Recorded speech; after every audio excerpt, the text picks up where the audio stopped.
Hi hello മക്കളെ, എല്ലാ മക്കൾക്കും എജ്യുമേറ്റിന്റെ മറ്റൊരു ക്ലാസ്സിലേക്ക് സ്വാഗതം. ഇന്നത്തെ ക്ലാസ്സിൽ നമ്മൾ നോക്കാൻ പോകുന്നത് 2ാം ക്ലാസ്സിലെ മക്കളുടെ നാളത്തെ പരീക്ഷയായിട്ടുള്ള ഉദ്ഗ്രഥനത്തിന്റെ ഒരു മോഡൽ ചോദ്യ പേപ്പറാണ് കേട്ടോ. അപ്പോൾ ക്ലാസ്സിലേക്ക് കടക്കുന്നതിന് മുന്നേ ചാനൽ ആദ്യമായി കാണുന്നവരാണെങ്കിൽ ഒന്ന് സബ്സ്ക്രൈബ് ചെയ്യാൻ മറക്കരുത്. അതുപോലെ തന്നെ നിങ്ങളുടെ കൂട്ടുകാരിലേക്കൂടെ നമ്മുടെ വീഡിയോ ഷെയർ ചെയ്ത് കൊടുക്കാനും മറക്കരുത് കേട്ടോ. നിങ്ങൾക്ക് 5 ക്വസ്റ്റ്യൻസ് ആണ് വരുന്നത്.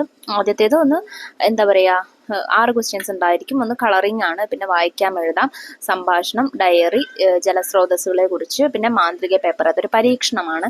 ഇങ്ങനെയാണ് വരുന്നത്. നിങ്ങൾക്ക് വേണ്ട നിർദ്ദേശം അവിടെ തന്നിട്ടുണ്ട്. എല്ലാ പ്രവർത്തനങ്ങളും ചെയ്യണം, ഒരു പ്രവർത്തനം പോലും ചെയ്യാതിരിക്കരുത്, സ്കിപ്പ് ചെയ്യരുത്, എല്ലാം ചെയ്യണം. നമുക്ക് ഏതൊക്കെ ക്വസ്റ്റ്യൻസ് ആണ് വരുന്നത് എന്ന് നോക്കാം. മോഡൽ ചോദ്യ പേപ്പർ ആണ് കേട്ടോ. ഈ ക്വസ്റ്റ്യൻ തന്നെ വരും എന്ന് ഞാൻ പറയുന്നില്ല, മോഡലാണേ. ആദ്യത്തെ പ്രവർത്തനം വരുന്നത് മക്കൾക്ക് ഏറ്റവും ഇഷ്ടപ്പെട്ട ഒരു പ്രവർത്തനമാണ്. നിറം നൽകൂ, കളറി കൊടുക്കാനാണ് പറഞ്ഞിട്ടുള്ളത്. അപ്പൊ നിറം നൽകുമ്പോൾ ശ്രദ്ധിക്കേണ്ട ഒരു കാര്യം, മാക്സിമം എല്ലാത്തിലേക്കും യോജിക്കുന്ന നിറം കൊടുക്കണം. അതായത് മലകൾക്ക് പച്ച നിറം കൊടുക്കുക, മേഘത്തിന് നിങ്ങൾക്ക് നീല നിറം കൊടുക്കാം, മരങ്ങൾക്ക് പച്ച നിറം കൊടുക്കാം, മരത്തിന്റെ തടിക്ക് കാപ്പി നിറം കൊടുക്കാം, പൂമ്പാറ്റയ്ക്ക് പിന്നെ ഇഷ്ടമുള്ള രീതിയിൽ വർണ്ണശബളമായിട്ടുള്ള രീതിയിൽ പല നിറങ്ങൾ കൊടുക്കാം, പൂക്കൾക്ക് പല നിറങ്ങൾ, മഞ്ഞയോ ചുവപ്പോ നീലയോ കൊടുക്കാം, ഇലകൾക്ക് പച്ച നിറം കൊടുക്കാം. ഓക്കെ, അക്കാര്യങ്ങൾ ശ്രദ്ധിക്കുക. യോജിച്ച നിറം തന്നെ കൊടുക്കാനായിട്ട് പ്രത്യേകം ശ്രദ്ധിക്കുക. എങ്കിൽ മാത്രമേ നിങ്ങൾക്ക് അതിൽ ഫുൾ മാർക്ക് കിട്ടാനായിട്ട് സാധിക്കുള്ളൂ കേട്ടോ. പ്രവർത്തനം 1, വായിക്കാം എഴുതാം. ഈ മഴയത്ത് എങ്ങനെയാ തേൻ കുടിക്കാൻ പോവുക? അമ്മ പൂമ്പാറ്റ പറഞ്ഞു. വിശന്നിട്ട് വയ്യ, എങ്കിലും കുറച്ചു നേരം കാത്തു നിൽക്കാം. കുഞ്ഞു പൂമ്പാറ്റകൾ അമ്മയോട് പറഞ്ഞു. മുറ്റത്തെ പൂന്തോട്ടത്തിലെ പൂക്കൾ തലയാട്ടി വിളിച്ചു. മഴ കുറഞ്ഞല്ലോ മക്കളെ, വേഗം വരൂ, നമുക്ക് തേൻ കുടിക്കാം. അമ്മ പൂമ്പാറ്റയുടെ പിന്നാലെ കുഞ്ഞു പൂമ്പാറ്റകൾ തേൻ കുടിക്കാൻ പൂന്തോട്ടത്തിലെത്തി. നേരം വൈകി, വേഗം കുടിച്ചോളൂ. പെട്ടെന്ന് നേരം ഇരുട്ടി. കുഞ്ഞു പൂമ്പാറ്റകൾ കരയാൻ തുടങ്ങി. ഇനി നമ്മൾ എങ്ങനെയാണ് വീട്ടിലെത്തുക? ഇത് കണ്ട മിന്നാമിനുങ്ങ് അവരോട് പറഞ്ഞു.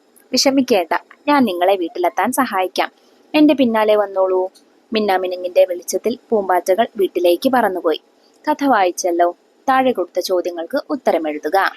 ചോദ്യം എ, ആരാണ് പൂമ്പാറ്റകളെ വീട്ടിലെത്താൻ സഹായിച്ചത്?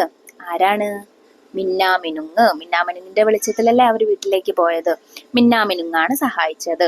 ചോദ്യം ബി, നേരം ഇരുട്ടിയപ്പോൾ കുഞ്ഞു പൂമ്പാറ്റകൾ എന്താണ് ചെയ്തത്? അവർ കരയാൻ തുടങ്ങി. അവർ പേടിച്ച് കരയാൻ തുടങ്ങി.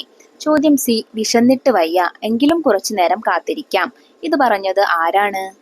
കുഞ്ഞു പൂമ്പാറ്റകളാണ് പറഞ്ഞത്. അമ്മയോടാണ് പറഞ്ഞത് കുഞ്ഞു പൂമ്പാറ്റകൾ.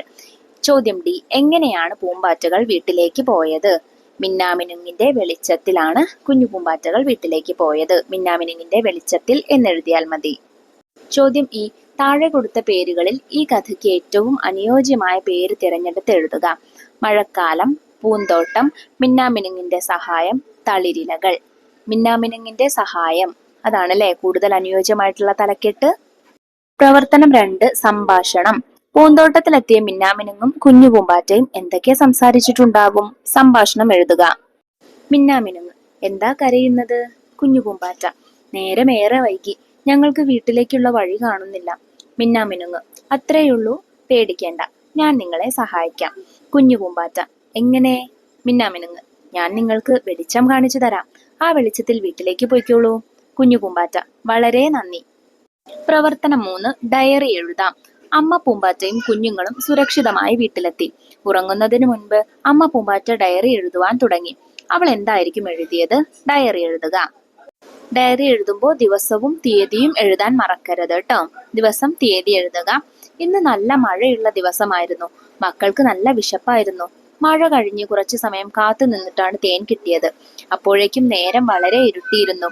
തിരികെ വീട്ടിലേക്ക് വരാൻ ഞങ്ങൾക്ക് വഴി മനസ്സിലാവുന്നില്ലായിരുന്നു. ആ സമയം പൂന്തോട്ടത്തിലുള്ള ഒരു മിന്നാമിനുങ്ങ് ഞങ്ങളെ സഹായിച്ചു. അവളുടെ വെളിച്ചത്തിലാണ് ഞങ്ങൾ തിരികെ വീട്ടിലെത്തിയത്. അവൾ സഹായിച്ചില്ലായിരുന്നെങ്കിൽ ഞാൻ കുഞ്ഞു പൂമ്പാറ്റകളെയും കൊണ്ട് ഇരുട്ടിൽ അലയേണ്ടി വന്നേനെ. പ്രവർത്തനം 4, ജലസ്രോതസ്. കുഞ്ഞനാമയുടെ വിളി കേട്ടാണ് പൂമ്പാറ്റകൾ ഉണർന്നത്. ഇന്നലെ ശക്തമായ മഴയിൽ എന്റെ താമസ സ്ഥലം നിറഞ്ഞു. നമുക്ക് കാണാൻ പോയാലോ? പൂമ്പാറ്റകൾ കുഞ്ഞനാമയോടൊപ്പം അവിടേക്ക് പോയി. താഴെ ഒരു ചോദ്യം തന്നിട്ടുണ്ട്. ചിത്രത്തിൽ കാണുന്നത് ഏത് ജലസ്രോതസ്സാണ്? ഏതാണ് മക്കളെ? കുളമാണല്ലേ കാണുന്നത്.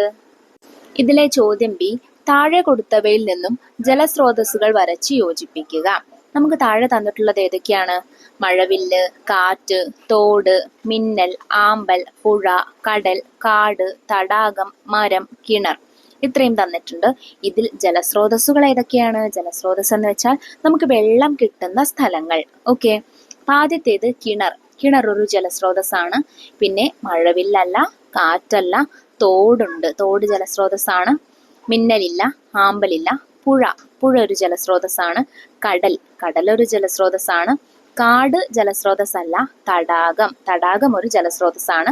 മരം ഒരു ജലസ്രോതസ്സല്ല. ഇതിലെ ചോദ്യം സി, നിങ്ങൾക്കറിയാവുന്ന ഒരു ജലസ്രോതസ്സിനെ കുറിച്ച് എഴുതുക. നിങ്ങൾക്ക് കുളം, കിണർ, തോട്, തടാകം, കടൽ ഏതിനെ കുറിച്ച് വേണമെങ്കിലും എഴുതാം കേട്ടോ. ഞാനിവിടെ കുളത്തെ കുറിച്ചാണ് എഴുതുന്നത്. നമ്മുടെ നാട്ടിലെ ഒരു പ്രധാന ജലസ്രോതസ്സാണ് കുളം. കുളത്തിൽ നിറയെ മീനുകൾ ഉണ്ടാവും. നീലാമ്പലുകളും പായലുകളും നീർക്കോലികളും എല്ലാം കുളത്തിൽ കാണാം. കുളക്കോഴി, കൊക്ക്, ആമ, തവള തുടങ്ങിയ ജീവികൾ കുളത്തിൽ നിന്ന് വെള്ളം കുടിക്കാൻ വരാറുണ്ട്. പ്രവർത്തനം 5, മാന്ത്രിക പേപ്പർ. ക്ലാസ്സിൽ ചെയ്ത പരീക്ഷണം കണ്ടല്ലോ, പരീക്ഷണക്കുറിപ്പ് തയ്യാറാക്കുക. അപ്പൊ നിങ്ങൾക്ക് ക്ലാസ്സിൽ ടീച്ചർ ഒരു പരീക്ഷണം ചെയ്തു തരും. ഇതിൽ കാണിച്ചിട്ടുള്ള പരീക്ഷണം തന്നെ ആവില്ല നിങ്ങൾക്ക് ചെയ്തു തരുന്നത്, ടീച്ചർ ചെയ്തു തരും. ആ പരീക്ഷണത്തിന്റെ പേര് നിങ്ങൾക്ക് എഴുതാം. എന്താണോ പരീക്ഷണം ചെയ്യുന്നത് ആ പരീക്ഷണത്തിന്റെ പേര് എഴുതുക. അതിന് വേണ്ട സാധനങ്ങൾ എന്തൊക്കെയാണ്, അത് ആവശ്യമായ സാധനങ്ങൾ എന്നുള്ളിടത്ത് ആവശ്യമായിട്ടുള്ള സാധനങ്ങൾ എഴുതുക. പരീക്ഷണം ചെയ്യുന്ന വിധം, ടീച്ചർ എങ്ങനെയാണോ നിങ്ങൾക്ക് പരീക്ഷണം ചെയ്ത് കാണിക്കുന്നത് അത് എഴുതുക. എൻ്റെ കണ്ടെത്തൽ, അതിൽ നിന്ന് നിങ്ങൾക്ക് എന്താ മനസ്സിലായത് അത് എഴുതുക. ഓക്കെ, അപ്പം ചില പരീക്ഷണം നമ്മൾ പറഞ്ഞിട്ടുണ്ടല്ലേ, ജലത്തിൽ മുങ്ങിക്കിടക്കുന്നതും പൊങ്ങിക്കിടക്കുന്നതും ഒക്കെ. അതിന്റെ പരീക്ഷണം കുറിപ്പ് നമ്മൾ ഓൾറെഡി നമ്മളുടെ വർക്ക് ബുക്കിൽ ചെയ്തിട്ടുണ്ടായിരുന്നു. അപ്പൊ അതൊക്കെ ഒന്ന് നോക്കി പോവുക. എങ്ങനെയാണ് ചെയ്യുന്നത്, എങ്ങനെയാണ് എഴുതേണ്ടത് എന്നുള്ളതൊന്ന് നോക്കി പോവുക. അപ്പൊ ഇത്രയും കാര്യങ്ങളാണ് കേട്ടോ മക്കളെ ഈ ചോദ്യ പേപ്പറിൽ നിങ്ങൾക്ക് ചെയ്ത് നോക്കാനായിട്ടുള്ളത്. ചെയ്തിട്ടുള്ള ക്വസ്റ്റ്യൻസ് ഒക്കെ എല്ലാ മക്കൾക്കും മനസ്സിലായിട്ടുണ്ടെന്ന് വിശ്വസിക്കുന്നു. വീഡിയോ ഉപകാരപ്രദമായിട്ടുണ്ടെങ്കിൽ നിങ്ങളുടെ കൂട്ടുകാരിലേക്ക് ഒന്ന് ഷെയർ ചെയ്ത് കൊടുക്കുക. മറ്റു ചോദ്യ പേപ്പറുകൾക്ക് വേണ്ടിയിട്ട് നമ്മുടെ ചാനൽ ഒന്ന് സബ്സ്ക്രൈബ് ചെയ്ത് വെക്കുക. അപ്പോൾ നമ്മൾ വരും ദിവസങ്ങളിൽ അപ്ലോഡ് ചെയ്യുമ്പോൾ നിങ്ങൾക്ക് കിട്ടുന്നതാണ് കേട്ടോ. ഇന്നത്തെ ക്ലാസ്സിനെ കുറിച്ചുള്ള അഭിപ്രായങ്ങളൊക്കെ കമന്റ് ബോക്സിലൂടെ അറിയിക്കാനും മറക്കരുതേ. അപ്പോൾ ശരി, അടുത്ത ക്ലാസ്സുമായി നമുക്ക് വീണ്ടും കാണാം. താങ്ക്